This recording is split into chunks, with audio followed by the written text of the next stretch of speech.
वो दूर से दिखाई देती आकृति मिस पाल ही हो सकती थी। फिर भी विश्वास करने के लिए मैंने अपना चश्मा ठीक किया। निस्संदेह वो मिस पाल ही थी। ये तो खैर मुझे पता था कि वो उन दिनों कुल्लू में रहती है, पर इस तरह अचानक उनसे भेंट हो जाएगी यह नहीं सोचा था। और उसे सामने देखकर भी मुझे विश्वास नहीं हुआ कि वो स्थायी रूप से कुल्लू और मनाली के बीच उस छोटे से गांव में रही होगी। वो दिल्ली से नौकरी छोड़कर आई थी, तो लोगों ने उसके बारे में क्या क्या नहीं सोचा था। बस रायसनी के डाकखाने के पास पहुंचकर रुक गई। मिस पाल डाकखाने के बाहर खड़ी पोस्टमास्टर से कुछ बात कर रही थी। हाथ में वो एक थैला लिए थी। बस के रुकने पर न जाने किस बात के लिए पोस्टमास्टर को धन्यवाद देती हुई वो बस की तरफ मुड़ी।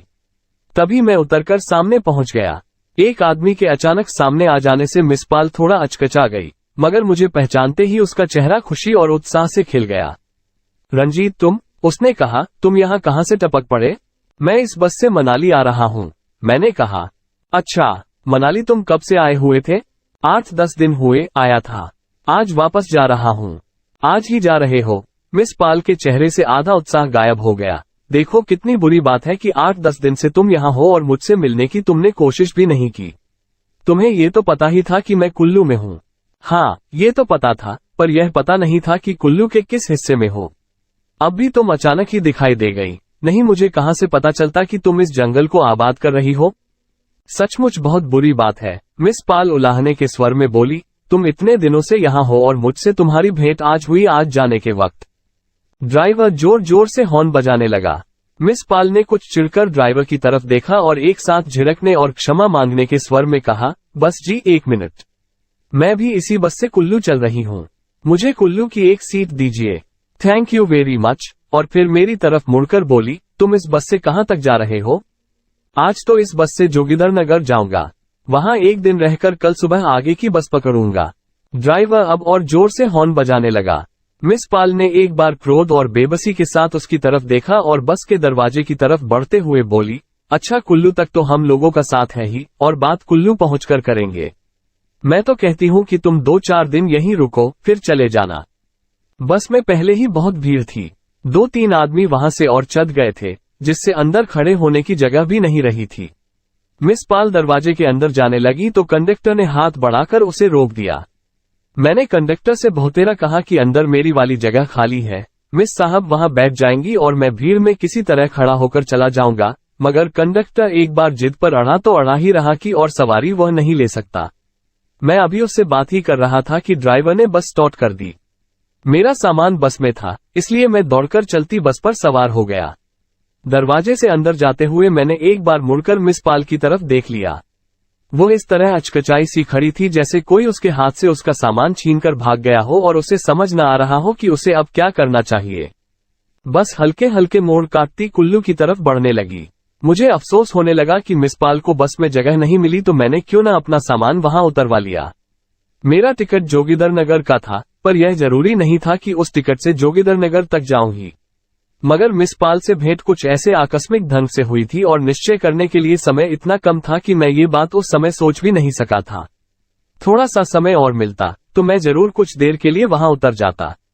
उतने समय में तो मिस पाल से कुशल समाचार भी नहीं पूछ सका था, हालांकि मन में उसके संबंध में जानने की उत्सुकता थी। उसके दिल्ली छोड़ने के बाद लोग उसके बारे में जाने क्या क्या बातें करते रहे थे। किसी का ख्याल था कि उसने कुल्लू में एक रिटायर्ड अंग्रेज मेजर से शादी कर ली है और मेजर ने अपने सेब के बगीचे उसके नाम कर दिए हैं। किसी की सूचना थी कि उसे वहां की सरकार की तरफ से वजीफा मिल रहा है और वह करती वर्ती कुछ नहीं है, बस घूमती और हवा खाती है। कुछ ऐसे लोग भी थे जिनका कहना था कि मिस पाल का दिमाग खराब हो गया है और सरकार उसे इलाज के लिए अमृतसर के पागलखाने में भेज रही है। मिस पाल एक दिन अचानक अपनी लगी हुई 500 की नौकरी छोड़कर चली आई थी। उससे लोगों में उसके बारे में तरह तरह की कहानियां प्रचलित थीं। जिन दिनों मिस पाल ने त्यागपत्र दिया, मैं दिल्ली में नहीं था, लंबी छुट्टी लेकर बाहर गया था। मिस पाल के नौकरी छोड़ने का कारण मैं काफी हद तक जानता था। वो सूचना विभाग में हम लोगों के साथ काम करती थी और राजेंद्र नगर में हमारे घर से 10-12 घर छोड़कर रहती थी। दिल्ली में भी उसका जीवन काफी अकेला था, क्योंकि दफ्तर के ज्यादातर लोगों से उसका मनमुटाव था और बाहर के लोगों से वो मिलती बहुत कम थी। दफ्तर का वातावरण उसके अपने अनुकूल नहीं लगता था। वो वहां एक एक दिन जैसे गिनकर काटती थी। उसे हर एक से शिकायत थी कि वो घटिया किस्म का आदमी है, जिसके साथ उसका बैठना नहीं हो सकता। ये लोग इतने ओछे और बेईमान हैं, वो कहा करती, इतनी छोटी और कमीनी बातें करते हैं कि मेरा इनके बीच काम करो हर वक्त दम घुटता रहता है। जाने क्यों ये लोग इतनी छोटी छोटी बातों पर एक दूसरे से लड़ते हैं और अपने छोटे छोटे स्वार्थों के लिए एक दूसरे को कुचलने की कोशिश करते रहते हैं। मगर उस वातावरण में उसके दुखी रहने का मुख्य कारण दूसरा था, जिसे वो मुंह से स्वीकार नहीं करती थी। लोग इस बात को जानते थे, इसलिए जानबूझकर उसे छोड़ने के लिए कुछ न कुछ कहते रहते थे। बुखारिया तो रोज ही उसके रंग रूप पर कोई न कोई टिप्पणी कर देता था। क्या बात है मिस पाल, आज रंग बहुत निखर रहा है। दूसरी तरफ वो जोरावर सिंह बात जोड़ देता, आजकल मिस पाल पहले से स्लिम भी तो हो रही है। मिस पाल इन संकेतों से बुरी तरह से परेशान हो उठती और कई बार ऐसे मौके पर कमरे से उठकर चली जाती। उसकी पोशाक पर भी लोग तरह तरह की टिप्पणियां करते रहते थे। वो शायद अपने मोटापे की क्षतिपूर्ति के लिए बाल छोटे कटवाती थी और बनाव सिंगार से चिढ़ होने पर भी रोज काफी समय मेकअप पर खर्च करती थी। मगर दफ्तर में दाखिल होते ही उसे किसी न किसी मुंह से ऐसी बात सुनने को मिल जाती थी, मिस पाल, नई कमीज की डिजाइन बहुत अच्छा है, आज तो गजब धा रही हो तुम। मिस पाल को इस तरह की बातें दिल में चुभ जाती थीं। जितनी देर दफ्तर में रहती, उसका चेहरा गंभीर बना रहता। जब 5 बजते तो वो इस तरह अपनी मेज से उठती जैसे कोई सजा भोगने के बाद उसे छुट्टी मिली हो। दफ्तर से उठकर वो सीधी अपने घर चली जाती और अगले दिन सुबह दफ्तर के लिए निकलने तक वहीं रहती। दफ्तर के लोगों से तंग आ जाने की वजह से ही वो और लोगों से भी मेल जोल नहीं रखना चाहती थी। मेरा घर पास होने की वजह से, या शायद इसलिए कि दफ्तर के लोगों में मैं ही ऐसा था जिसने उसे कभी शिकायत का मौका नहीं दिया था, वो कभी शाम को हमारे यहाँ चली आती थी। मैं अपनी बुआ के पास रहता था और मिस पाल मेरी बुआ और उनकी लड़कियों से काफी घुल मिल गई थी। कई बार घर के कामों में वो उनका हाथ बंटा देती थी। किसी दिन हम उसके यहाँ चले जाते थे। वो घर में समय बिताने के लिए संगीत और चित्रकला का अभ्यास करती थी। हम लोग पहुंचे तो उसके कमरे में सितार की आवाज आ रही होती या वो रंग और कुचियां लिए किसी तस्वीर में उलझी होती। मगर जब वो उन दोनों में कोई भी काम न कर रही होती तो अपने तख्त पर बिछे मुलायम गद्दे पर 2 तकियों के बीच लेटी छत को ताक रही होती। उसके गद्दे पर जो जीना रेशमी कपड़ा बिछा रहता था, उसे देखकर मुझे बहुत चिढ़ होती थी। मन करता था कि उसे खींचकर बाहर फेंक दूं। उसके कमरे में सितार, तबला, रंग, कैनवस, तस्वीरें, कपड़े तथा नहाने और चाय बनाने का सामान इस तरह उलझे बिखरे रहते थे कि बैठने के लिए कुर्सियों का उद्धार करना एक समस्या हो जाती थी। कभी मुझे उसके जीने रेशमी कपड़े वाले तख्त पर बैठना पड़ जाता तो मुझे मन में बहुत परेशानी होती। मन करता कि जितनी जल्दी हो सके उठ जाऊं। मिस पाल अपने कमरे के चारों तरफ खोजकर कहां से एक चायदानी और 3-4 टूटी प्यालियां निकाल लेती और हम लोगों को फर्स्ट क्लास बोहेमियन कॉफी पिलाने की तैयारी करने लगती। कभी वो हम लोगों को अपनी बनाई तस्वीरें दिखाती और हम तीनों, मैं और मेरी 2 बहनें, अपना अज्ञान छिपाने के लिए उसकी प्रशंसा कर देते। मगर कई बार वो हमसे उदास मिलती और ठीक ढंग से बात भी न करती। मेरी बहनें ऐसे मौके पर उससे चिढ़ जाती और कहती कि वे उसके यहाँ फिर न आएंगी। मगर मुझे ऐसे अवसर पर मिस पाल से ज्यादा सहानुभूति होती। आखिरी बार जब मैं मिस पाल के यहाँ गया, मैंने उसे बहुत ही उदास देखा था। मेरा उन दिनों एपेंडिसाइटिस का ऑपरेशन हुआ था और मैं कई दिन अस्पताल में रहकर आया था। मिस पाल उन दिनों रोज अस्पताल में खबर पूछने आती रही थी।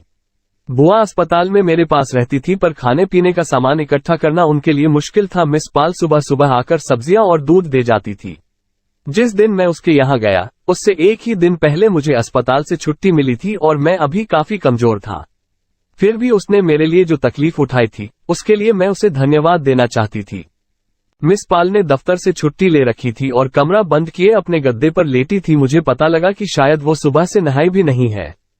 क्या बात है मिस पाल, तबीयत तो ठीक है? मैंने पूछा। तबीयत ठीक है, उसने कहा, मगर मैं नौकरी छोड़ने की सोच रही हूँ। क्यों, कोई खास बात हुई है क्या?